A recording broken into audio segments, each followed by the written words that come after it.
चूड़ी ले लो चूड़ी, रंग बिरंगी चूड़ी, आओ आओ बहन चूड़ी ले लो। जंगल में रानो नाम की चिड़िया चूड़ी बेचने का काम किया करती थी। उसकी एक छोटी सी चूड़ी की दुकान थी। वह बहुत ईमानदारी से अपनी चूड़ी बेचकर अपना घर चलाया करती थी। सुनो रानो, मुझे जरा हरी वाली चूड़ियाँ तो दिखा दो। हाँ हाँ, ये देखिए, यह तो बड़ी सुंदर चूड़ियाँ हैं, आप इन्हें एक बार देख लीजिए। हाँ हाँ, ये तो अच्छी है, ये दे दो मुझे। तुम्हारी चूड़ियाँ तो बहुत सुंदर और टिकाऊ होती हैं, इसलिए तो मैं हमेशा तुम्हारी ही दुकान से चूड़ियाँ खरीदती हूँ। शुक्रिया, आप ऐसे ही हमारी दुकान पर आते रहिए। रानो अपने ग्राहकों को चूड़ी बेच देती है और ऐसे ही रानो अपनी दुकान चलाया करती थी। वहीं पर कालू और गौरी की भी कबाड़े की दुकान थी। रानो चिड़िया का अच्छा मुनाफा होता देख वह गौरी कवि तो उससे बहुत ज्यादा जला करती थी। कालू जी, ये रानो चिड़िया तो दिन ब दिन बहुत ज्यादा पैसे कमा रही है। पक्षियों से मीठी मीठी बातें कर कर उन्हें अपने पास बुला लेती है। कालू जी, आप कुछ बोल क्यों नहीं रहे हैं? गौरी कौवे कालू कौवे को पीछे मुड़कर देखती है। कालू कौवा तो बेखबर सो रहा था। हाय मेरी फूटी किस्मत, कालू जी मैं तुमसे बात कर रही हूँ और तुम यहाँ पर खर्राटे मार रहे हो। क्या है गौरी, सोने दो मुझे। वैसे भी मेरे उठने से यहाँ पर कोई ग्राहक आने वाला नहीं है। और फिर कालू कौवा तो फिर से सो जाता है। कालू जी, तुमसे तो बात करना ही बेकार है, मुझे ही कुछ करना होगा। शैतान गौरी कवि के दिमाग में एक आइडिया आता है। वह सीधे रानो चिड़िया की दुकान के पास चली जाती है। अरे रानो, जरा मुझे एक जोड़ी लाल रंग की चूड़ियाँ दे दो। ठीक है, ये लीजिए, आप ये देख लीजिए। अरे देखना क्या है, तुम तो अच्छी ही चूड़ियाँ दोगी ना मुझे। लाओ जल्दी लाओ, दे दो मुझे, मैं तुम्हें इसके पैसे बाद में लौटा दूंगी। हाँ ठीक है गौरी बहन। और गौरी कवि रानो चिड़िया से चूड़ी लेकर सीधे अपनी दुकान की ओर चली जाती है। अब देखो रानो, तुम मैं क्या करती हूँ। ऐसा कहकर गौरी कवि तो रानो चिड़िया से लाई हुई सारी चूड़ियाँ तोड़ देती है और फिर उन टूटी हुई चूड़ियों को लेकर वह फिर से रानो चिड़िया की दुकान पर चली जाती है। अरे रानो, ओ रानो, तुम तो बड़ी शातिर निकली। सारे पक्षी तुमसे चूड़ियाँ खरीदते हैं, तो तुम उन्हें कुछ भी बेच दोगी क्या? गौरी कवि तो रानो चिड़िया से झगड़ने लगती है। लेकिन रानो बहन, हुआ क्या है, ये तो बताओ मुझे, तुम मुझसे क्यों झगड़ा कर रही हो? जैसे कि तुझे कुछ पता ही ना हो। ये देख रानो, ये देख, तूने मुझे सारी की सारी टूटी हुई चूड़ियाँ बेच दी है। ठीक से देख रानो, ठीक से, ये चूड़ियाँ तूने ही दी है ना मुझे? क्या? लेकिन ऐसा कैसे हो सकता है? मैंने तो आपको अच्छे से चूड़ियाँ देखकर बेची थी। शायद जाते वक्त ये आपसे ही टूटी होंगी। क्या कहा? एक तो चोरी, ऊपर से सीना चोरी। मैंने तुम पर विश्वास करके तुमसे चूड़ियाँ खरीदी और तुम हो कि मुझ पर ही इल्जाम लगा रही हो। तो गौरी, मैंने भी तो तुम्हें अच्छी ही चूड़ियाँ दी थी और तुमने मुझे उसके पैसे भी नहीं दिए थे। हाँ, और मैं देने भी वाली नहीं हूँ। ये लो, रखो अपनी टूटी हुई चूड़ियाँ अपने पास। गौरी कवि उसकी चूड़ियाँ वहीं पर रखकर वहाँ से चली जाती है। बेचारी रानो चिड़िया अपने नुकसान को देखकर बहुत ज्यादा परेशान हो जाती है। इस रानो का नुकसान कर कर मेरे कलेजे को तो ठंडक मिल गई है। तभी चील राजा के सैनिक वहाँ पर आ जाते हैं। सुनो सुनो सुनो, जंगल के सारे पक्षी सुनो।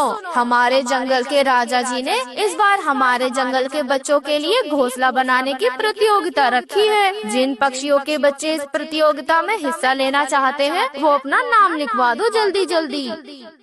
सैनिक प्रतियोगिता की घोषणा कर वहाँ से चले जाते हैं।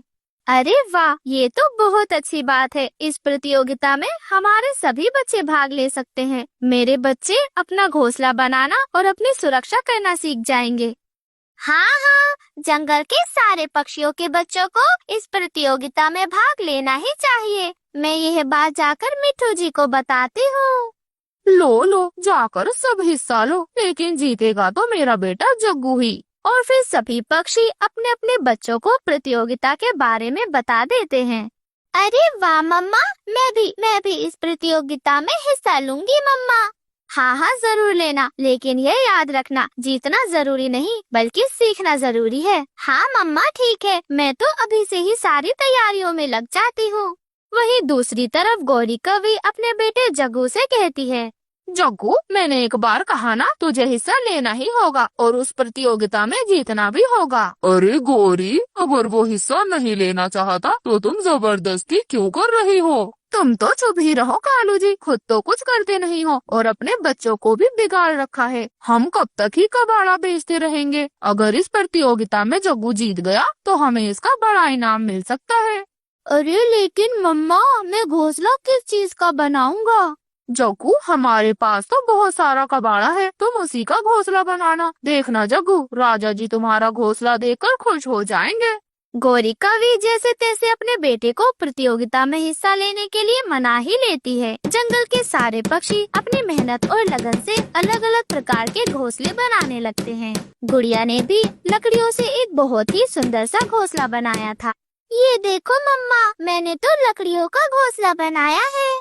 अरे वाह, ये तो बहुत सुंदर लग रहा है। ये बहुत ही सुंदर बना है। हाँ मम्मा, अभी इसमें थोड़ा और काम बाकी है। माँ, घोंसला बनाने में तो बहुत मेहनत लगती है। हाँ, तुमने सही कहा। अब प्रतियोगिता नजदीक आ रही है, तुम अपने घोंसले का काम जल्दी पूरा कर। वहीं दूसरी तरफ जग्गू कौवा भी अपने कबाड़े से अपना घोंसला बना रहा था। तभी गौरी कवि वहाँ पर आ जाती है। अरे जग्गू, मेरे लाल, तू क्या कर रहा है? अरे मम्मा, ये देखो, मेरा घोंसला तो कितना ज्यादा गंदा लग रहा है। अरे ये सब छोड़ तू, सुन, उस गुड़िया ने एक बहुत ही अच्छा घोंसला बनाया है। अगर हम हार भी गए तो चलेगा, परंतु उस गुड़िया को हम जीतने नहीं देंगे, समझा तू? हाँ मम्मा, मैं समझ गया, लेकिन अब मुझे क्या करना होगा? मुझे अच्छे से पता है। प्रतियोगिता के एक दिन पहले रात होने पर गौरी कवि और जग्गू दोनों ही रानो चिड़िया के घर के बाहर आ जाते हैं, जहाँ पर गुड़िया का घोंसला बना हुआ रखा था। अरे वाह, इसने तो ये घोंसला बड़ा ही अच्छा बनाया है। सुन जग्गू, अब हमें ज्यादा देर नहीं करनी चाहिए, जल्दी से घोंसले को जला देते हैं। जब इसका घोंसला ही नहीं होगा तो ये जीतेगी कहाँ से? ये लो मम्मा, माचिस। माचिस तो यूं ही बदनाम है, जलाने के लिए तो मेरी मम्मी ही काफी है। और फिर गौरी कवि और जग्गू दोनों मिलकर गुड़िया के घोंसले को जलाकर वहाँ से भाग जाते हैं। सुबह होने पर गुड़िया घोंसले के बाहर आई तो वे देखती है कि उसका लकड़ी का खूबसूरत सा घोंसला तो जलकर राख हो गया है। यह देखकर वह बहुत ज्यादा हैरान और परेशान हो जाती है। अरे नहीं, ये क्या हो गया? मम्मा, मम्मा, जल्दी बाहर आए, देखें ये सब क्या हुआ है। क्या हुआ गुड़िया बेटी? मम्मा, ये देखो, मेरा बनाया हुआ लकड़ी का घोंसला तो जल गया है। मम्मा, मैंने कितनी मेहनत से घोंसला बनाया था। अरे बाप रे, ये सब कैसे हो गया? कल तक तो घोंसला बिल्कुल सही सलामत था, किसी ने घोंसले को जलाया होगा। माँ, अब मैं क्या करूँगी? आज तो प्रतियोगिता है, अब मैं प्रतियोगिता में हिस्सा कैसे ले पाऊंगी? मम्मा, गुड़िया तो बहुत ज्यादा उदास हो जाती है और वह रोने लगती है। अरे बेटा, ऐसे रोते नहीं है, तुम प्रतियोगिता में जरूर हिस्सा लोगी। नहीं मम्मा, अब तो मेरा घोंसला ही नहीं है, तो मैं हिस्सा कैसे लूंगी? गुड़िया बेटी, ऐसे हार नहीं मानते, तुम फिर से घोंसला बनाओ। अभी प्रतियोगिता शुरू होने में वक्त है, तब तक तुम दूसरा घोंसला बना लोगी। लेकिन मम्मा, अब मैं किस चीज का घोंसला बनाऊंगी? अब तो मेरे पास लकड़ियाँ भी नहीं है। गुड़िया बेटी, मेरे पास एक आइडिया है, क्यों ना तुम इस चूड़ियों से अपना घोंसला बनाओ। हमारे पास तो बहुत सारी चूड़ियाँ हैं, तुम्हारा घोंसला जल्दी ही बन जाएगा। वही प्रतियोगिता भी शुरू हो जाती है। सभी पक्षी अपने अपने घोंसलों को लेकर वहाँ आ जाते हैं। तभी जग्गू भी अपनी माँ के साथ कबाड़ का बना हुआ एक घोंसला लेकर वहाँ पर आ गया। तभी राजा जी अपने सैनिकों के साथ वहाँ पर आ गए। राजा जी ने सभी के घोंसलों को देखना शुरू कर दिया। अरे वाह तोते, तुम्हारा ये गोबर का घोंसला तो बड़ा अच्छा लग रहा है। तभी उसकी नजर जग्गू के कबाड़ी वाले घोंसले पर जाती है। अरे ये क्या जग्गू, कबाड़े का घोंसला, जरा देखो तो ये मजबूत भी है या नहीं? हाँ हाँ राजा जी, देखें, ये घोंसला बड़ा मजबूत है। और जैसे ही राजा जग्गू के घोंसले को पर लगाकर देखता है, घोंसला तो टूटकर बिखर जाता है। अरे ये क्या, ये कैसा घोंसला है? ये तो पर लगाते ही टूट गया। और तभी रानो और गुड़िया दोनों मिलकर अपना चूड़ी से बना हुआ घोंसला लेकर वहाँ पर आ जाती हैं। अरे रानो, तुमने तो बहुत देर कर दी है, प्रतियोगिता तो खत्म हो चुकी है। अरे नहीं नहीं, अभी प्रतियोगिता खत्म नहीं हुई है। आओ बेटा, मुझे अपना घोंसला दिखाओ। ये देखिए, मैंने ये घोंसला चूड़ी से बनाया है। चूड़ी का घोंसला? चूड़ी का घोंसला देखकर तो गोरी कौवी की आंखें फटी की फटी रह जाती हैं।